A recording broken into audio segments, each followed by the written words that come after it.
गरीब मजबूर का रमजान। जमीला, मैं चलता हूँ। अच्छा अम्मी, अल्लाह हाफिज। हामिद जैसे ही जाने के लिए निकलने को होता है, उसके दोनों नन्हे बच्चे दौड़कर उसके पास आए। अब्बू जी, अब्बू जी। आले आले, कहाँ थी हमारी शहजादी और हमारे छोटे नवाब? हाँ? हम दुआ पढ़ रहे थे अब्बू। अब्बू, हमें आपसे कुछ कहना है। 2 दिन बाद रमजान आ रही है। इस बार मैं और जैनू भाई भी रोजे रखेंगे। ये सुनकर गरीब मजबूर हामिद मुस्कुराकर अपने दोनों बच्चों के सिर पर प्यार भरा हाथ फेरता है। माशाअल्लाह, ये तो बहुत नेक फैसला है। बच्चों, अल्लाह तुम्हें इसका फल जरूर बख्शेंगे। अच्छा, अब हम चलते हैं। अम्मी और दादी जान को तंग मत करना, ठीक है? हामिद के घर से बाहर निकलते ही जमीला चिंता के भाव से कहती है, सुनो, रमजान आने में बस 2 रोज ही बचे हैं। घर में थोड़ा राशन पानी भरवा दो। बाकी दिन तो जैसे तैसे रूखा सूखा खाकर कट जाता है, मगर रमजान के लिए सहरी और इफ्तार में फल खजूर तो चाहिए। ठीक है जमीला, मैं करता हूँ कुछ। राशन पानी भरने की चिंता लिए हामिद अपनी दुकान चला आता है। हामिद की जिंदगी में बेजोड़ गरीबी है। परिवार में बूढ़ी माँ अमीना, पत्नी और दोनों बच्चों की जिम्मेदारी एक अकेले हामिद पर ही है। वो चाय की एक टपरी चलाता था। इतनी गरीबी में भी हामिद अल्लाह पर ईमान रखता था। उसके हाथों में गजब का जायका था, इसलिए लोग उसके पास से ही चाय पीते थे, जिससे उसके घर की 2 वक्त की रोटी का गुजारा चल पाता था। या अल्लाह, मुझे गरीब पर करम करना, ताकि आज मेरे चाय का व्यापार अच्छा चला जाए। 2 दिन बाद से रमजान शुरू है। तभी लोग भीड़ लगाकर चाय पीने लगे। अरे हामिद, 1 कप चाय पिलाना। हाँ, ये लीजिए चाचा जान। वाह, क्या बढ़िया चाय है। जब तक तुम्हारे हाथों की स्पेशल कप की चाय नहीं पीता, मेरी तो सुबह ही शुरू नहीं होती। ये लो पैसे। शुक्रिया चाचा। दिन भर में हामिद की चाय पूरी बिक जाती है और उसे बाकी दिन से काफी बढ़कर कमाई भी होती है। अल्लाह का शुक्र है, आज तो ठीक कमाई हो गई। इससे रमजान के लिए राशन पानी भरवा दूंगा। इतने में अशरफ उसकी दुकान पर आकर धमकाते हुए हफ्ता मांगता है। चलो चलो हमीद मियाँ, हफ्ता निकालो। अरे, ये क्या गुंडागर्दी है अशरफ? अल्लाह ने तुम्हारे हाथ सही सलामत दे रखे हैं, तो तुम मेहनत क्यों नहीं करते? ये सुनकर अशरफ ने दांत पीस लिए। क्यों भी अल्लाह के फरिश्ते, क्यों हड्डी पसली तुड़वाने वाले काम कर रहा है? चल पैसे दे। दोनों के बीच छीना झपटी शुरू हो गई। अशरफ ने गरीब कमजोर हामिद को खूब पीटा, मगर वो मुट्ठी बांधे रहा। या अली, मदद कर। तभी जोर जोर से मूसलाधार बारिश शुरू हो गई, जैसे कि ऊपर वाला अपने गरीब बंदे को जख्मों में देखकर रो पड़ा हो। मगर बारिश में हामिद की मेहनत पानी में बह गई। सारे नोट गल गए। वो खूब रोया। या खुदा, ये क्या हुआ? अब मेरे गरीब परिवार की रमजान मुबारक कैसे होगी? लहूलुहान शरीर में हामिद चोट खाए घर लौटा, जिसे देख तशवी पड़ रही बूढ़ी अमीना उठ गई। या अल्लाह, हामिद, ये किसने किया? हामिद ने सारी बात बताई। अमीना और जमीला की आंखों में आंसू छलक आए। पता नहीं हम गरीबों को ही ये सितम क्यों सहने पड़ते हैं। अल्लाह करे जहन्नुम नसीब हो उस मर जाने मुए को।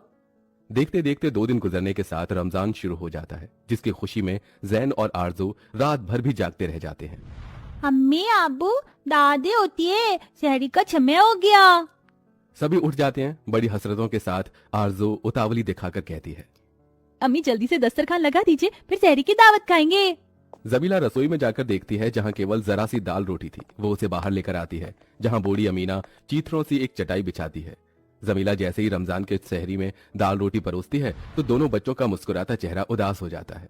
ये क्या अम्मी, दाल रोटी रमजान में तो सब दावत में बलिया और लजीज तानत आते। मुझे मीठे मीठे खजूर और फल खाने हैं।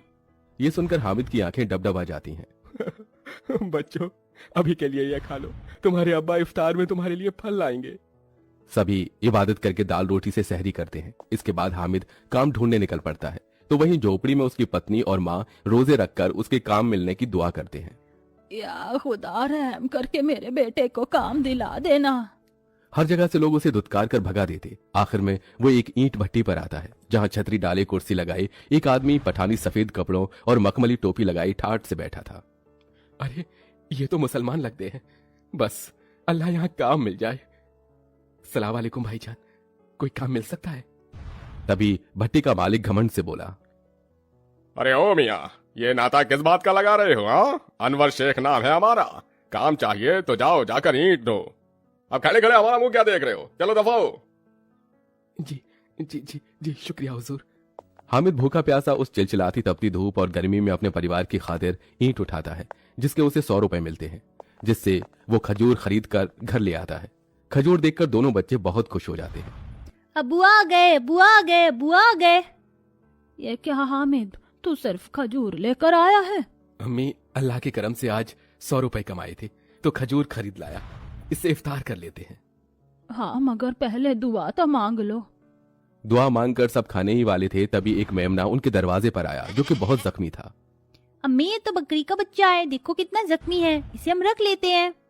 तभी गरीबी से झुंझलाकर बूढ़ी अमीना ने कहा, अरे यहाँ हमारे खाने के लाले पड़े हैं, इसे क्या खिलाएंगे?